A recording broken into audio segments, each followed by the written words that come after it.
This is John Smith with John Rutan and Penny Swan. We got the weekly news here, and I'm just going to jump right to it. So, Penny, go ahead and just let's lay it out, and let's do a recap of what happened at the town hall meeting the other night. Well, at the city council meeting Monday night on December 4th, we had public comment, and the one interesting comment was from Kay Freese, the Human Resource Director at City Hall. Got up and spoke against Ted Jansen, who ran for City Council Ward 1, and myself, who ran for City Council in Ward 4.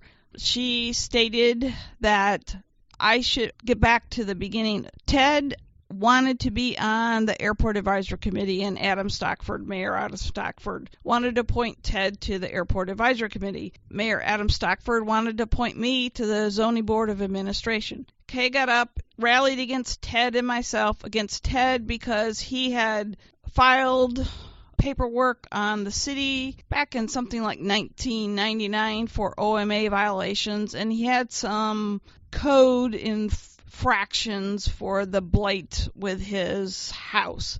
With me, she said I was a renter in the city, I didn't own property, and I'm on social media. How dare me be on social media? And I made derogatory remarks against the city. I looked up the definition of derogatory, and I don't think I did that. I'm critical of the city and question their agendas at times, but I'm not sure I've ever been derogatory against them. Well, I kind of felt like it was an oxymoron. Basically, what it was somebody getting up complaining that somebody being negative to complain that somebody was negative. That's kind of what I saw it as. But my thing is, I'm glad to hear people speak up. Everybody has that right. Yeah, Let's speak up. You know, we more power to her for a First Amendment right. But who is she now? Who is this woman? She's the Director of Human Resource at City Hall. And she's been there for, from what I heard, over 30 years? So she's the HRD for all the city employees. Right. Okay, so she got up there and she was trying to encourage the board not to... Oh, by the way, congratulations on your position, too, Penny. Thank you. But she was getting up there. And whether... I don't know Ted from anybody else that I don't know anybody. I don't know many people that got elected or anything. I'm not familiar with a lot of people from Hillsdale. But Ted... but I know he was active in the community. He's politically active. He's always involved. And she was getting up there trying to discourage from them to get him on the board, and yourself, because I know you're active too. So she stood up to say negative stuff about you guys, but not to have you guys participate in these positions. Is that correct? Right. Okay. So I guess maybe it's better to have non-participating people hold positions. Yeah, I mean, like how do they get those positions filled if you guys don't run for them? But how many councilmen have we had that don't come to meetings all the time too? Right? So it's better to have people that don't show up. I would rather have somebody that's diabolically opposed to me and active doing something than somebody that does nothing. Right. That's just my opinion. What happens if you don't get that position? Who fills it? Then they go to the next person. These are appointments that the mayor makes. Okay. And I have no idea how many applications he's had. There could be people down the line, essentially. Right, so right. Okay. But what if there are no applications and nobody wants the job? Yeah. What happens? It goes empty, doesn't it? Yeah. I know in Somerset there's been a couple empty positions before, so I'm assuming these would be the same. Sure. I don't know of any organization I've ever belonged to that there hasn't been empty positions. You know, and I think the same thing happened on Somerset, where the people that are running opposed to the people that won.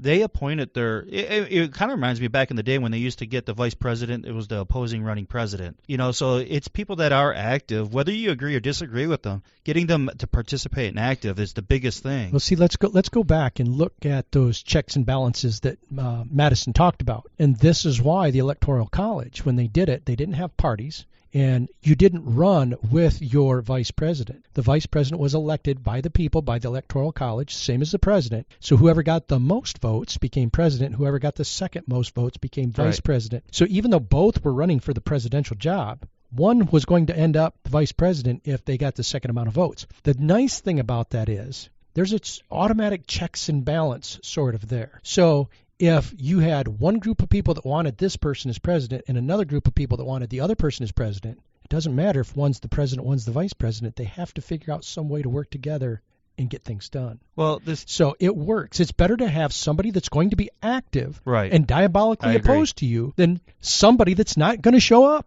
Well, Kay Freese, in my opinion, looked kind of goofy standing up there and saying the things that she said. And talking to the other people in the room and talking to the people through the community, sort of get this sense of a person that is kind of getting tired of her job, And Well, let me say that. I don't think she looked goofy. To me, she looked like somebody that had an axe to grind and was angry. And that's okay. I mean, you get two people in a room, at some point in time, somebody's going to be angry. There's going to be opposition. And so I think it's good that even at that, too many people go, oh, well, that statement's negative because I don't like that right, person. Or right. somebody, then the other person on the other side goes, oh, I love that she had the courage to do that because I like her. Right? Right? Isn't that the way Yeah. it goes? Yeah. And I'm tired of that. I'm sure her friends are Oh, like, yeah. Her her friends are going, oh, that's so good. Yeah, oh, give that's the so golf good. clap. Yeah. The people that don't like her are going, oh, what? That's just so horrible. But the same thing happened to the Satanic Six. Yeah. We don't agree with them, so we don't like what they said. They're just horrible people. Right. But everybody else that understood what the Satanic Six was saying went, gee, it's good that they actually speak up and say something, right? So you're going to have that. This is what we're trying to break through. Right. Let's stop this petty sixth grade stuff. Yeah, because there was I have to like everything about you. There was nothing really said that she said that was constructive. It was just all opinion based of what she Sure, felt. and that's fine. And people should have the ability to air their grievance Right. without it being called either negative or positive. It doesn't matter. It is what it is.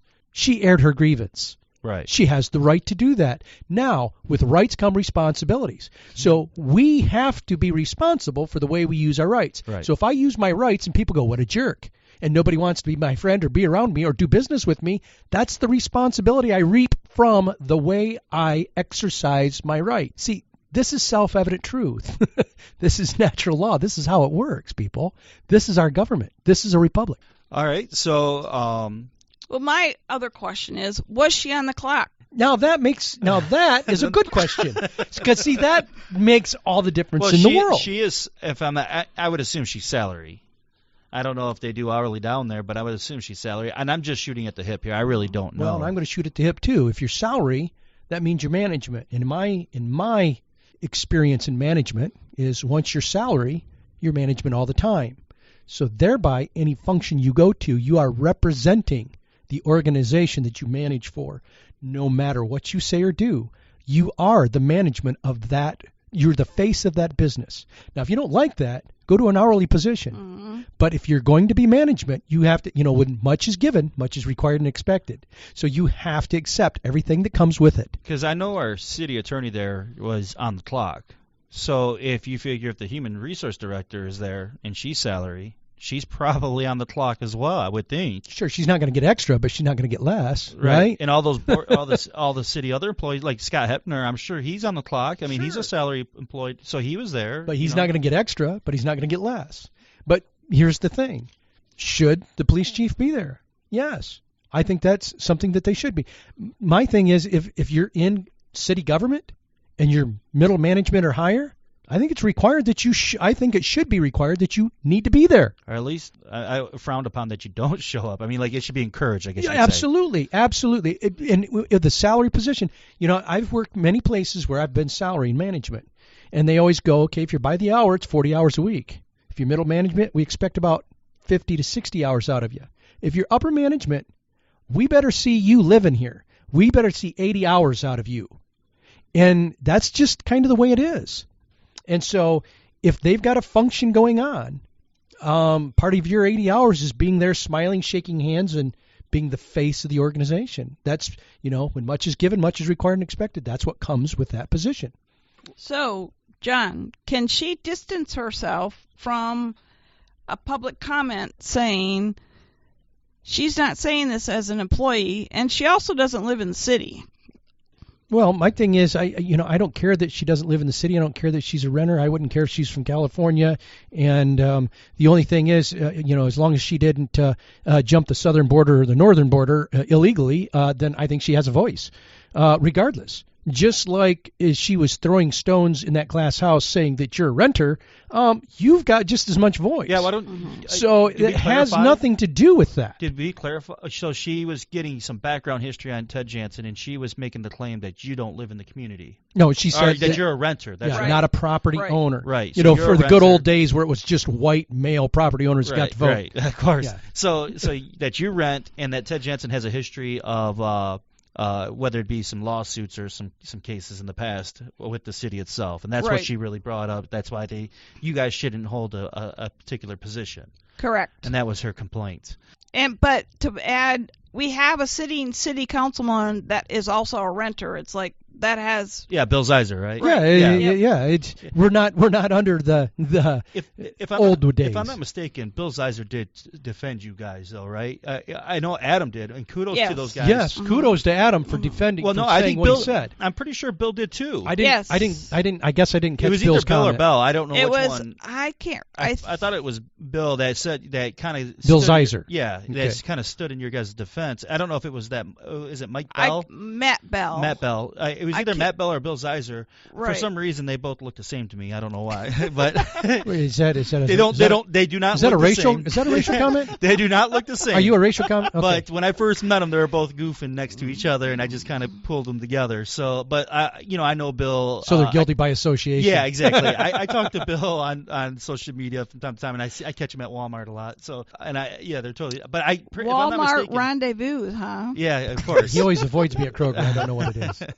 So, but I think Bill did stood up for you guys, and I felt like good to hear Bill and Adam say that, honestly. Right. To like, Well, let's make a distinction here. Let's make a distinction. sure, I'm glad they said that, but they did it in a very professional way. very professional. Not like yeah, how the Satanic Six were chastised right, in the council meeting. Big difference. yeah, like, Big difference. Now, should they chastise the Satanic Six? Yeah, I think they have the ability to do that. But do it in a way that's professional and fitting of your position. The way that Adam and Bill did it last night, the way they did it was very classy, very professional, very correct. Greg Stuchel also spoke up Yes.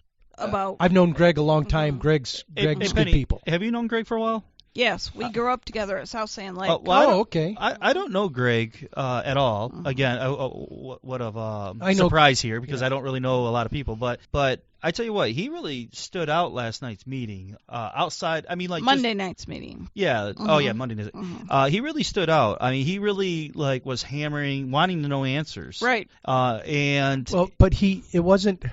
There was one report that I saw that kind of made him look like he was a distraction, and he wasn't. He was very professional in his questions. They were very good questions. They were the same questions I had on my mind. well, he represents Ward 1. Those people of Ward 1. I'm not Should gonna, be happy. They should be happy. They got a guy that's willing to really take it to as far as he could possibly take it to hammer these issues out. Well, yeah, to get answers, You're right. to do what's in the best interest of the people he represents. And so kudos to Greg for really like hammering it out the other night. Yeah, did a great job. So, but Adam looked pretty sick. He was moving around pretty.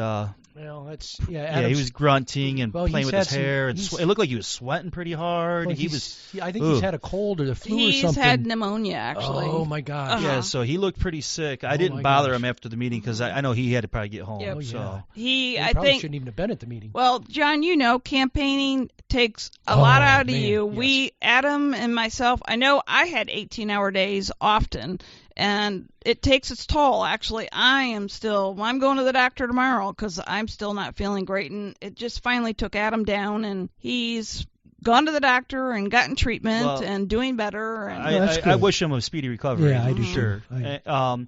But moving forward, we worked on the obviously the Jason Walters warehouses. They voted on that. They're going to Hangars. the hangars. And they're going to get that other hanger too, the $7,000 hanger. No, Right? it's $32,000. The $7,000 was to have another Appraiser. appraiser. Oh, come gotcha, in. gotcha. So they're acquiring 2 hangars, correct? Yes. One, Who's paying the $7,000? The city taxpayers or the owners of the city taxpayers. Oh, that's right. Mhm. Yeah. this is, okay. because Yeah. we're just recapping Yeah, on yeah, the meeting, okay. and we don't want to beat a dead horse here, but Well, I just didn't. I wasn't sure. we talked about it last week as far as who's paying for all this, and this is sort of a problem because what Greg brought up was awesome because he wanted to know who was going to pay for the repairs of the hangars. Yeah, because actually the hangar at this point in time, Jason's hangar at this point in time, should be red tagged because it does not have an occupancy permit, and so thereby there can't even be an airplane in there being stored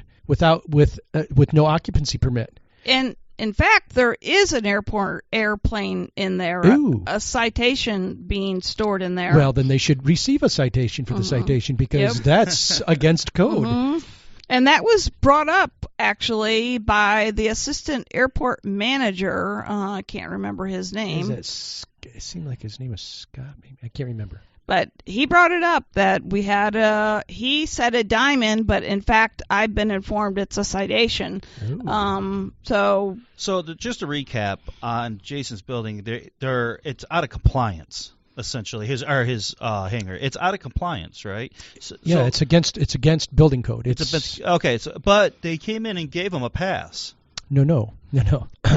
The building inspector did give him a pass. Yeah, that's what I'm talking about. Prior to the complaint coming in that says because it's commercial property, that the code in Michigan is very clear that you have to have either an architectural stamp plan or an architectural engineer stamp plan prior to the commencement of work beginning. So where Marty Taylor gave them the pass, again, as he was very benevolent and said, well, we'll let you get that after the fact. And so they went and hired a very good architectural engineer out of Lenawee by the name of Richard Moran. Very, very good, very nice guy. I like him.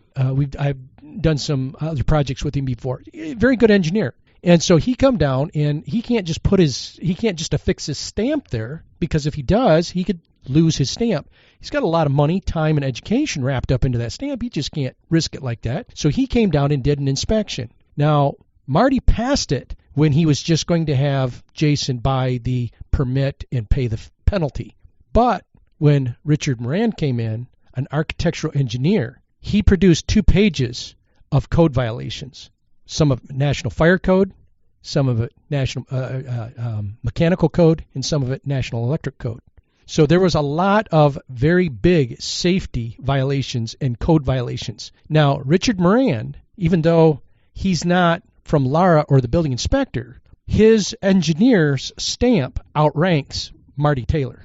That's why, because there's no commercial building license in the state of Michigan, that's why it's required to have a engineer or an architect stamp it. So when the engineer did that, and there was 2 pages, and they said that he had to bring that into compliance by October 31st, and then he didn't make it, Marty gave him a 30-day extension to December 1st, and it still didn't get done. That means that building still does not have an occupancy code, even though the building inspector initially said, yeah, I'll pass it. Now there's an engineer that says, no, there's 2 pages worth of code violations and severe safety code violations, about $12,000 to $15,000 more work that needs to be done. So at that point in time, whoever buys that, I read it last podcast, I read it right off the permit. It said, whoever acquires that building will be responsible to hire a licensed electrical contractor to come in, strip the walls, verify that the wiring is up to code, have it inspected before it gets hooked back up. See, they couldn't do that at this point in time, so what they did was the upstairs, they've had at the 3 or 4 junction boxes, they had it disconnected because it was illegal to have it hooked up because it had never been passed, and it was dangerous because they don't know what's in the wall. So this is where we stand. This is the reality of it. And these are the questions that Greg was asking to get to that point. Right. Yeah, that's what I was going to go on. Greg was hammering. He was hammering it pretty hard, and then Mackey was kind of, well, we already know what's up. He didn't want to like. Okay, then that's collusion. Yeah, well, Mackey was like. Well, you weren't here, Greg. We know that it's all good. The building inspector said it passed. MDOT says it's passed. Okay, well, that's disingenuous. And that's exactly what Greg was getting at. I don't know why Greg didn't even say that. But Greg was professional enough and had enough class not to rub Mackey's nose in it in public. Yeah, I guess he's a better man than me. Yes, he is a better man than me because I would have had him by the back of this. I would have had him by the scruff of the neck, rubbing his nose because that's just me. He had the pictures there. He's like, look, I got the pictures here. This is not a finished product. That's right. And not only that, I happen to know for a fact that Greg also has the 2 pages from the engineer that says what's not in compliance. And I know that he also has the permits and what was stated in the permits that they don't pass and that there is no occupancy permit. So I know that Greg had all that stuff. And Greg was the only one that brought those attorneys up to say if it was out of compliance, can we be fined or and the attorney said hello. So why would you buy if you're buying property or real estate as a citizen, as a resident, you wouldn't buy a piece of property that's out of compliance of anything. Right, exactly. Unless you got it at a fire sale. Well, let's look at a house even, okay? Let's say I build a house and there's a whole bunch of code violations, okay? Let's say that house on the normal market would sell for $120,000. With those code violations, the house is not worth $120,000. Exactly. So what happens is somebody has to come in and go, okay, what's it going to cost to bring this to code and get an occupancy permit? So can I buy it as is? Sure, I can buy it as is. If I'm stupid enough to pay $120,000, somebody's going to walk away going, sucker, and I got that coming, okay? What a reasonable person would do is, okay, if it's going to cost me $10,000 to bring it up to code, then I'll offer you $110,000. Right. Or if I know you're going to have a hard time selling it, I might offer you $105,000, and I might get a $5,000 bonus because you're going to have a hard time selling something that does not have an occupancy permit. I mean, am I wrong there? No, I agree. I mean, Jason wants $90,000. That was supposedly the appraisal, but we got $16,000 at least to get it back up to code. So it might not be $16,000, but I know we got at least 10. Well, we got at least 12 to 15. Greg asked that. Who's going to pay for that? Right. Yeah. And David Mackey said we are. Yeah. The citizens are going to pay for that. Well, wait a minute. When David Mackey said we are, did he mean them, the council, and the management, or the people? The city. It sounds like he had a mouse in his pocket then, right?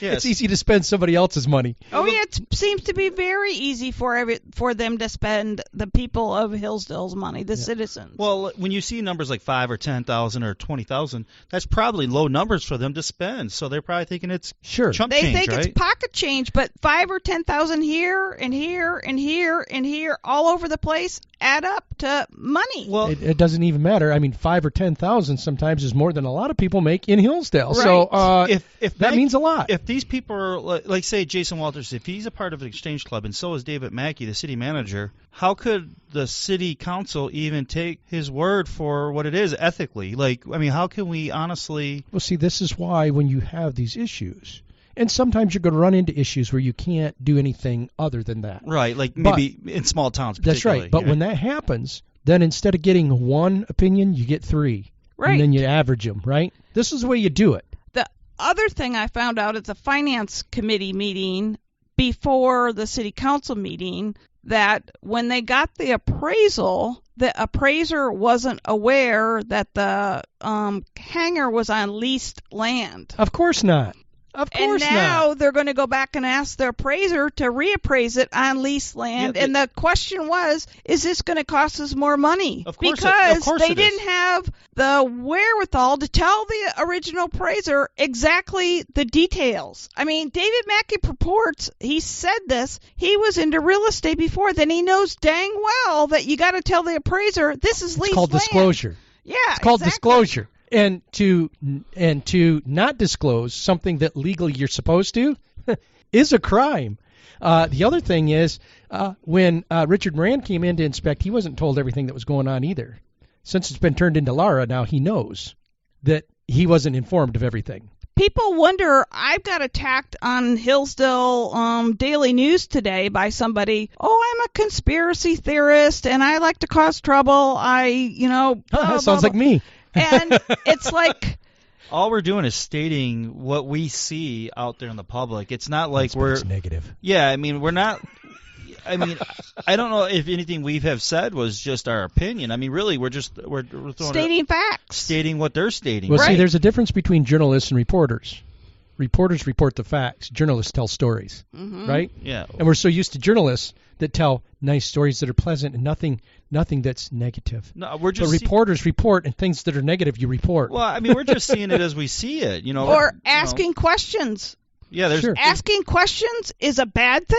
yeah. It's- I just find it strange because they're getting away with selling a hangar that is not up to code. Right. Right. And my thing is this. Let me state this again. If Jason could get $200,000 for that hangar, Yeah, it has nothing to do with Jason. I think it'd be great. But, yeah, I'd say go for it. Yeah, oh yeah. If you can get that in the private That's market. right. It has nothing to do with Jason. But it has nothing to do with the private market. This is the public market. Right. When you start playing with the public market, now you're not talking to just one person that might be suckered into a deal.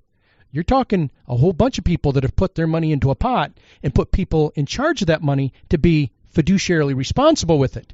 And it doesn't seem to me, in my opinion, that last night there was any fiduciary response. There wasn't anybody that was taking their fiduciary responsibility. Monday night. Or I'm sorry, Monday night. They didn't take their fiduciary responsibility serious enough. Except Greg Stuchel. Greg, now here's the other thing that kind of got me. There was a lawyer that was brought up that said, well, at 10 months, if the lease is up, no, that doesn't necessarily become the city's. Well, Okay. You're talking about Tom Thompson. Yeah, here. And this is something that I instantly reflect. I almost called him out in front of the whole room. I didn't say that. I didn't get to talk to Penny about this. But he didn't accurately say something. He said something like, I think, or something on that realm. Mm-hmm. I think this might be something that we might not want to go down because I think this could be wrong. I'm thinking, you're on the clock, buddy. You should know. Yeah. Like, you're an attorney. Yeah, you should have know, researched right? that. The other thing is, I think maybe a meteor might hit us, right? Yeah, well, the board is looking to this guy for answers, right? They're not going to listen to me. They're going to listen to this attorney that thinks. I'm thinking like, wow, how can this attorney just go up there and go, I think this is wrong? Well, here's the other thing, okay? We're talking a hangar. Right. There's not much to a hangar. Right. Well, other than if you got office buildings built inside of it, but just a regular hangar, we're talking It's a large pole barn. Yeah. Well, we're talking a couple pole beams. We're talking a couple traverse beams and sheet metal. Yeah. That's what and we're a slab. talking. Yeah, and a slab and a door. Okay. That's what we're talking. So if I have a building like that on leased property and somebody says, well, you know what, your lease is up in 10 months, I have the ability, if I want to take that building and take it with me and go somewhere else because the building is mine. Exactly. Yeah, that's what I was But the thinking property's too during not. the meeting. I Right. was thinking, Now here's the that's what I was thing. thinking as well. If let's say I bring my car over to your yard, John, and I park it there, and then I just walk away, and you never see me again. And so 30 days goes by, 60 days goes whatever. by. Pretty soon you go, I want to get rid of this thing. The state of Michigan's got this thing where it's called abandoned property, and it becomes yours, and you can get a title for it actually, and either sell it, junk it, or drive it. It's your choice because I abandoned it. So let's look at leased property. This happened at Stony Lake up in Napoleon, Michigan. Same thing. There was people that had 99-year leases there and built houses. I think that's a huge mistake. Why would I build a house on leased land? But they did because it was 99 years. It'll be my kids or grandkids that have to deal with it, not me. Modular home parks do it all the time. Yeah, it's ridiculous. It's and anybody that's anybody will warn people, don't do it. It's not a good deal. So they had these houses. Now, my brother-in-law's father had one of these houses. And when the 99-year lease was up, they said, you know what? We don't care. You can come in and move the house if you want. But if you can't, by this date, you have to be off this property because you no longer have a lease. That house didn't get moved, didn't get tore down, but the camp now that had the land is now using that for counselors to stay in.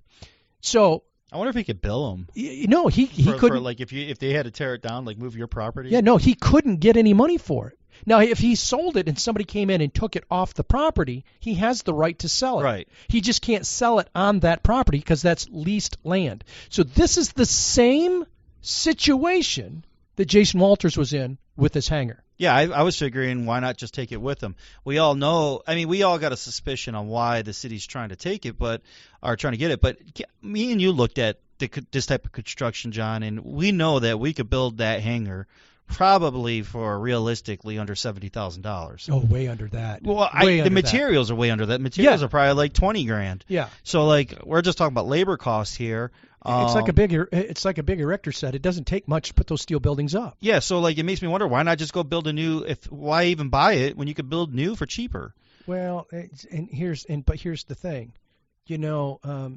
I'll scratch your back, you scratch mine. Well, that's where I was sort of going with it. This whole cronyism, nepotism thing that happens in Hillsdale. It just has that appearance. I'm not going to say that's what it is. Hey, if it walks like a duck and it quacks, hey man, you got to call it a duck. I'm not going to go as far as to say that, but what I will say is that it gives off that appearance. Sure. It definitely does, especially when they're trying to rush it through and not answer questions. All the pertinent questions. But David Mackey said Mackey said all the questions were answered. Obviously, they weren't. No. And the other thing is, who knew and when did they know? See, why does it always come to this? Who knew and when did they know? Because we got this all the time.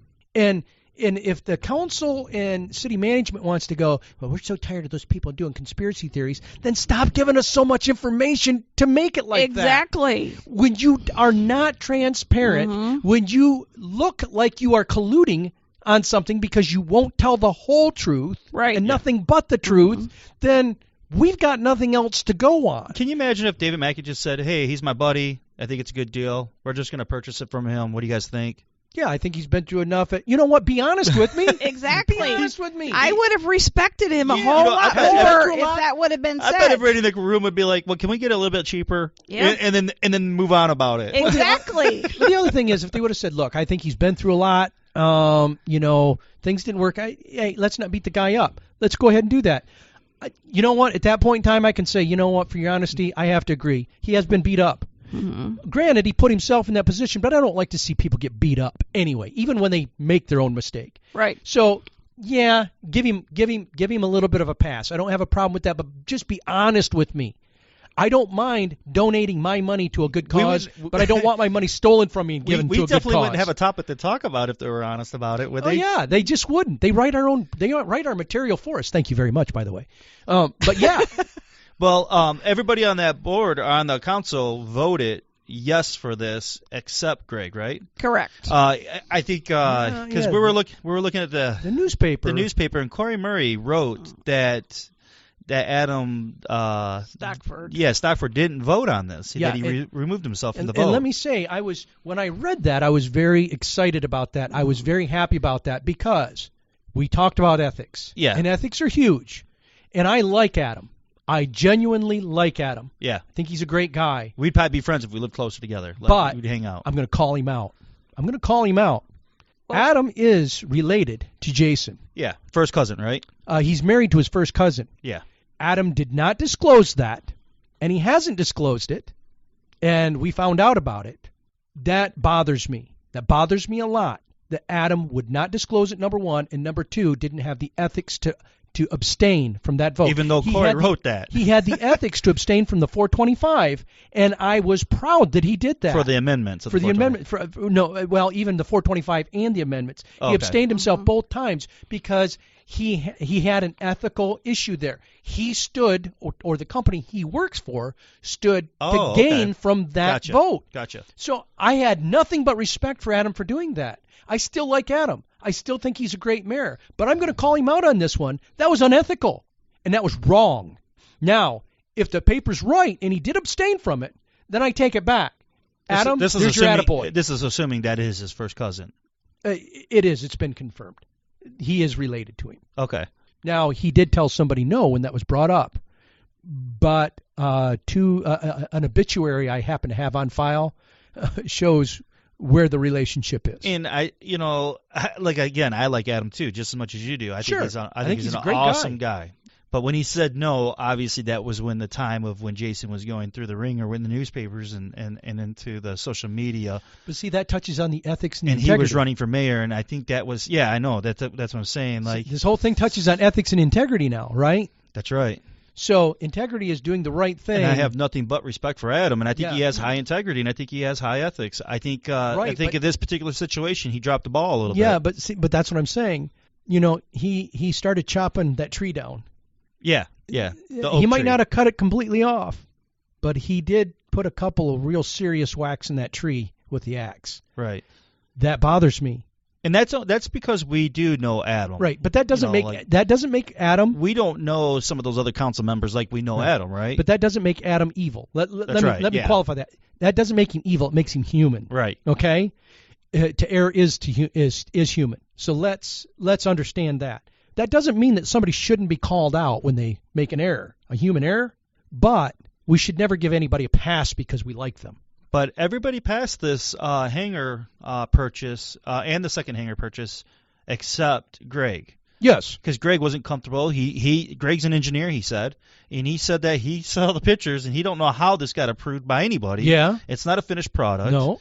And nobody even brought up the Laura nobody brought up the Laura licensing. Well, it's because most people didn't realize that it was turned into Laura. Yeah, they didn't even talk about that. It's because, in fact, until Monday night after the meeting, where somebody actually swallowed their Adam's apple when they found out that it had been turned into Laura, they didn't know that it was turned into Laura. But a lot of people don't realize that this has to be approved by Laura too, right? It does now because it's in their hands. Yeah, it's now in the authority of the state, not the county inspector. It's in the authority of the state inspector. And you got the engineer seal under an engineer on it. stamp. Yeah, the engineer stamp. So can the sale go through now that this is? Laura can kill it. Wow. So they went ahead and agreed to purchase this, correct? Am I saying correct? That right? No, Yes. Laura can kill it, or Laura can say, you know what, you guys are purchasing it, but after you purchase it, you've got 30 days to bring it into compliance. If you don't bring it into compliance, then we're going to start fining you. And the Laura can do that. And the citizens of Hillsdale are going to foot that bill. Sure. So no matter what. Right. So I'm glad I don't live in Hillsdale Township or city of Hillsdale. Yeah. Me too. I live over in Somerset. We got our own issues over there. Yeah, we got ours here too. But seeing Corey write that, being a journalist, a reporter, it was sad to see him do that because obviously we've had. Corey has wrote some good stuff in the past, and he's wrote some bad stuff in the past, and we think he makes a lot of mistakes. Well, the fact of the matter is I should be able to trust the news. And if they say that Adam abstained from that vote, see, this is a big deal. That's because a big deal. This is Adam's integrity and ethics. On the line. And if you report it wrong, he either gets an attaboy or he gets destroyed when he doesn't have it coming. So I don't know. Did Adam abstain from the vote or did he not? I don't know. Now it draws up for question because now here we're telling you, because me and Penny were at the meeting. We heard Adam. We directly heard him say, yeah. And that's why. Go ahead. And I've had somebody else say, oh, yes, he did not abstain. I mean, I know sometimes words get kind of like, look at the Super Bowl flipping the coin and it came up heads and the coach or the referee said tails and it was a misconfusion at Super Bowl and it caused a big What drama. about the Miss America thing where they gave the runner-up the crown? Harvey. Yeah, so I don't think mistakes happen. Yeah, mistakes happen with words. Even if me and Penny heard him say, yeah, maybe he did meant to be abstain himself from it, but But Steve Harvey changed it right then and fixed it because it was a big deal. Yeah, we would expect Corey here to change his if it's not the way, because see, I qualified that when I first started. If Adam in fact did abstain, kudos to him. Right. Kudos.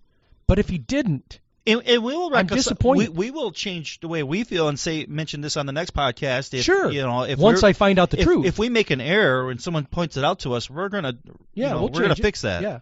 And here's the thing. That doesn't make us evil. Makes us human. Right. But what makes you evil is if you're told what the right thing is and you refuse to do anything different. And we'll see what we're not going to shoot our guns here, but we'll see what Murray has to do after this. If he goes and changes it, then kudos to him. Sure. Because it doesn't make him evil. It makes him human. Right. And then they did the 425 meeting, or they pretty much, in my opinion, said that Fayette was dropping the ball, not them. They're waiting on Fayette. Is that how they feel that you got, Penny? Yep. They made a couple amendments to the 425, and they're going to take it back to Fayette Township. But did you not get the feel that, because I felt that before that both townships were sort of, this Hillsdale and Fayette were kind of like dropping the ball, but they're sort of pushing the blame over on Fayette's side. Oh, wait a minute. Bruce Sharp definitely, he's the one that got up and spoke to it, and he said they are feeling a little hurt. Yeah, because they're not getting as much play with this, right? Right. They're not getting the action. They're not getting the most. Because they were being secretive.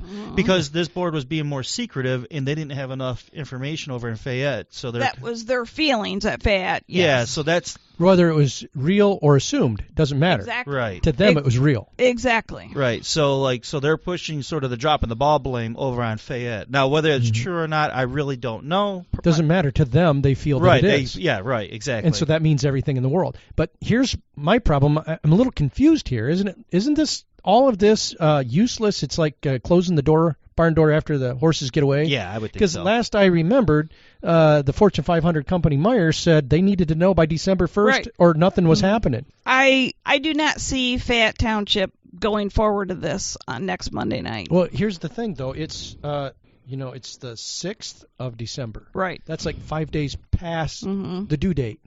I know if I used to turn in homework 5 days past the due date, I didn't get any credit for Right. it. Exactly.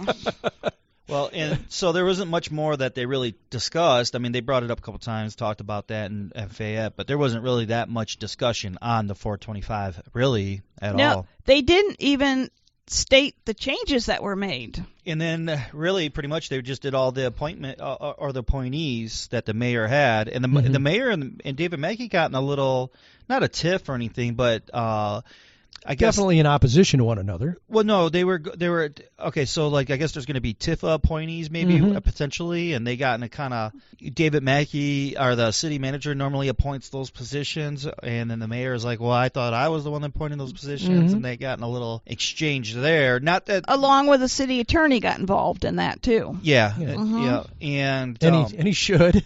Right. Yes. That's his job. And congratulations to all the appointees. I don't know who all the appointees are. I obviously know who you are, Penny, and I know Ted through the election. I never met him personally. So congratulations to all the people that actually want to partake and participate in local government. I think that's absolutely awesome. Sure. Going back real quick, Bill Zeiser, which I personally like, I might not necessarily agree with him 100% on politics, which there's nothing wrong with that, but he made a comment talking about we don't want to get into the business of confiscating property or confiscating land. And this is going back to that hangar. And so, we can, Tim Thompson said that we can't take that property back because in the lease or in the agreement or contract or whatever, that it's not in there till we could take the property back in 11 months. So we can't take the property, even though the land's ours, but we can't take the property. And so, he said he thought. It's not taking the land back. The land is still already owned by the city. It's just leased to. What the lease means that Jason has until 10 months. He has the ability to use the property as his own. He could take the property with him. But what I didn't like is when Bill is like, we're not in the business of taking property. Well, was he in the business? Are they in the business of taking property when it was Mary Smith? Yeah, Mary Smith. They took her property. Hillsdale Justice Project got involved in that, tried to do everything we could to save that property. They said, nope. She already lost everything. She lost her husband. She lost all their property. We don't even know how many properties that local government has taken. Oh, there's a pretty good number on it. Go right down. Yeah, go right down to the Board of Realtors. So they got a pretty good number on it. It's got to be a chunk. Quite a few chunk of people. So would he represent those people the same way that he represent Jason Walters? But what's the tax sale all about in Hillsdale then, right? What if is we're not about? Taking property. What is it about? Why don't you say it's about property. Right. Yeah, we look at it all the time. In fact, a lot of cities don't even do what a lot of counties don't do what our county did. Gary Ledinger started that. Not a big fan of Gary's, but Gary did the right thing there. People that couldn't that were behind on their taxes and stuff, he'd give them every opportunity in the world. And then instead of having another market come in and take those properties and sell them and take most of the proceeds, the county did it themselves. They sold the properties themselves and they put the money back into the county coffers.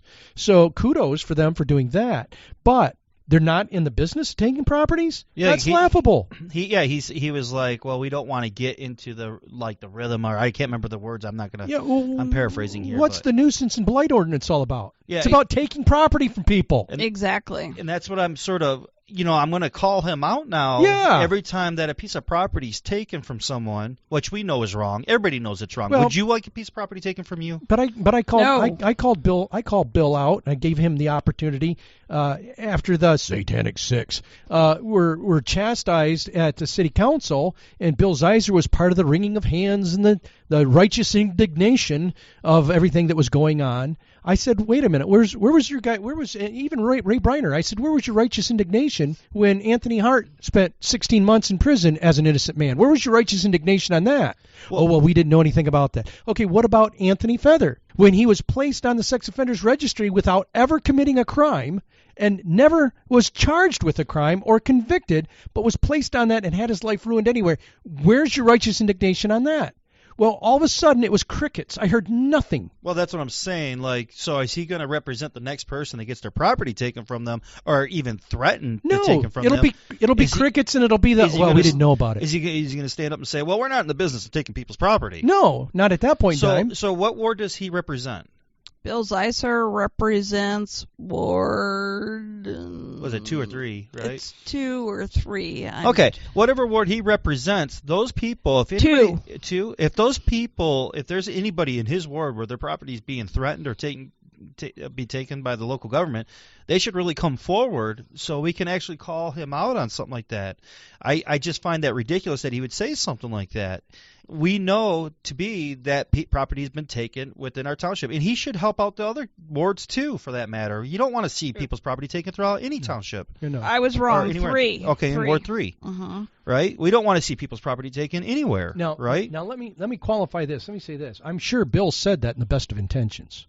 But the road to hell is paved with good intentions. Well, I asked Adam when he was running for mayor what would happen if a constituent house was taken on in his time too, and he didn't really have much to say about it. But I'd call the mayor out too. I mean, these people's properties. The blight ordinance me and John already know is unconstitutional. Like, we already know that.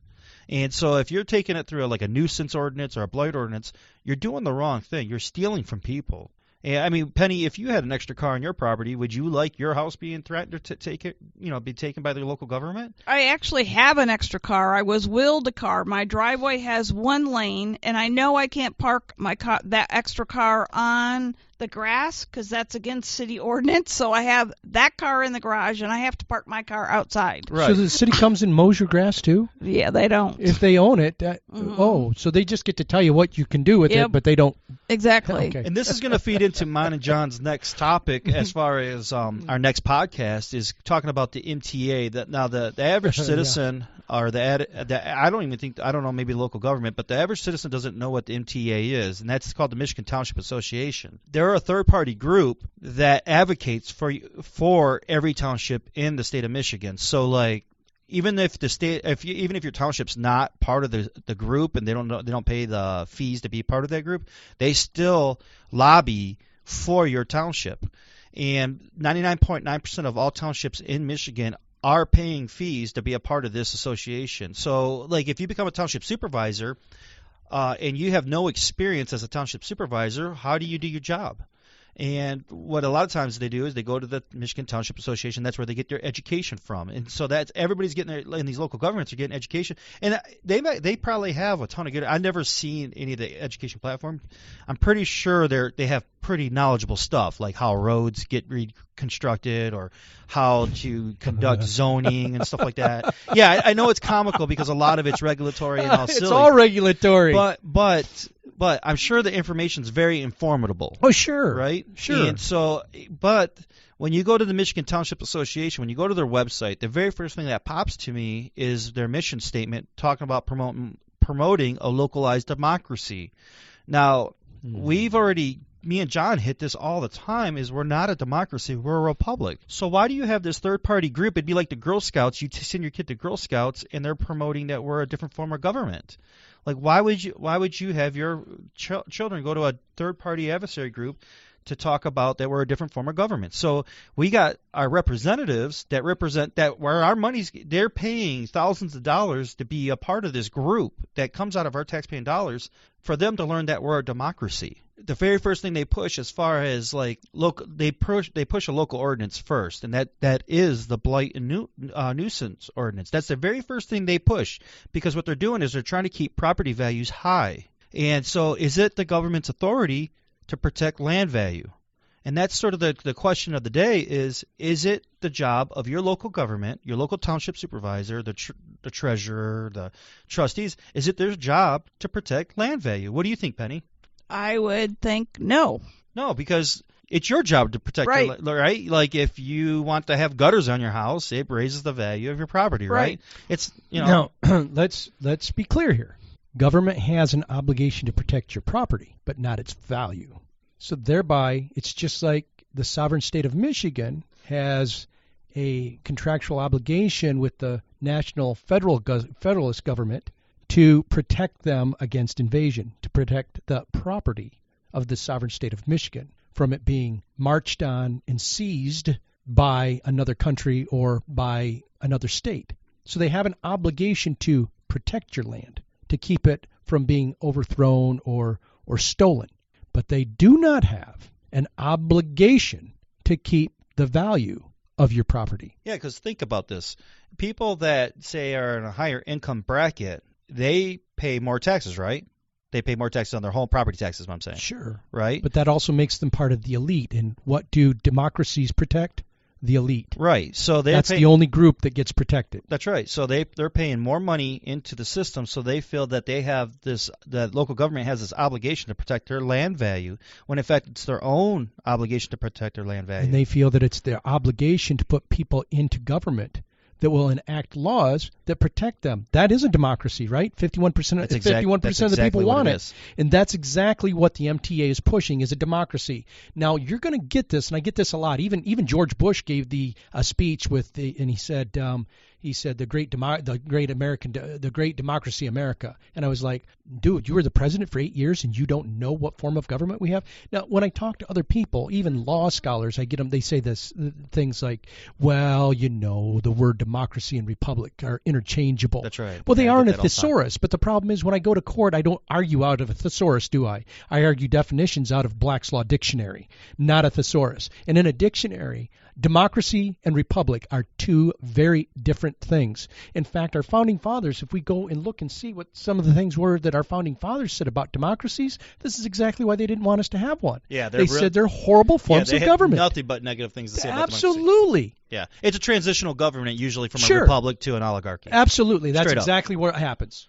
All right. Well, we don't have to beat this down. Me and John are going to do a separate podcast on the MTA and on these type of topics as far as like an ordinance issue. With that being said, is there any other news that we have, Penny? I think that we wrapped pretty much everything, the recap on that meeting. It was pretty heated exchanges there. It was pretty interesting. You did videotape that and you did post it live. You have Facebook Live and you posted it. Exactly. So if anybody wants to go check out that exchange, it was pretty cool. I got in kind of late. I didn't get to see Kay go off on you and Ted, but I did get to see the hangar and the 425, and it was quite interesting. Now we do have a couple other things that we can talk about in the next few podcasts that are coming up. I don't know how hot they're going to be. They may simmer for a little bit, but some of them may be like a pressure cooker and pop the top. But we've got in Adams Township, we've got a recall petition happening there where they want to recall the whole board. The whole right? board, and that doesn't happen very often.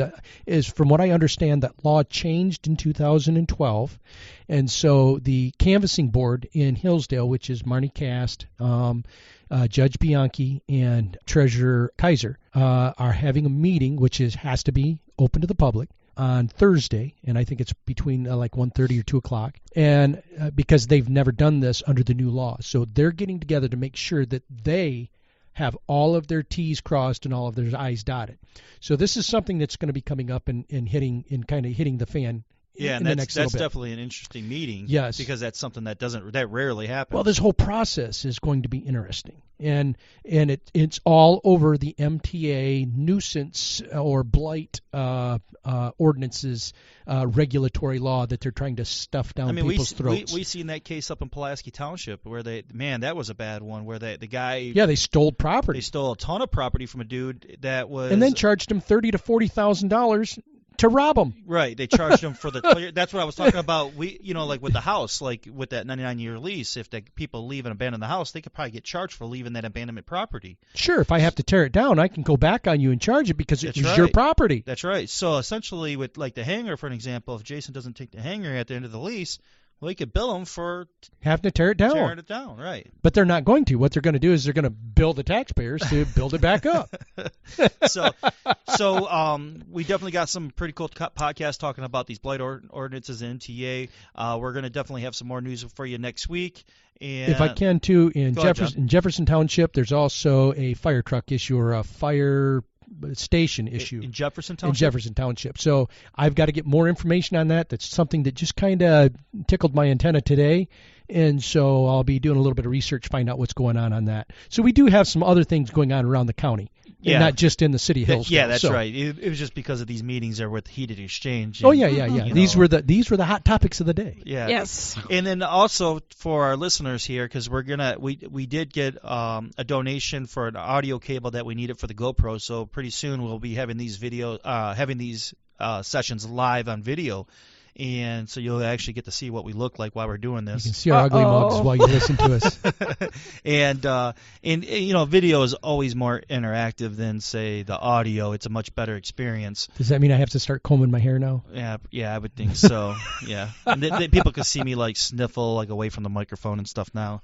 But I think that's about it. We're going to wrap it up, and I just want to wish everybody happy holidays and have a good night.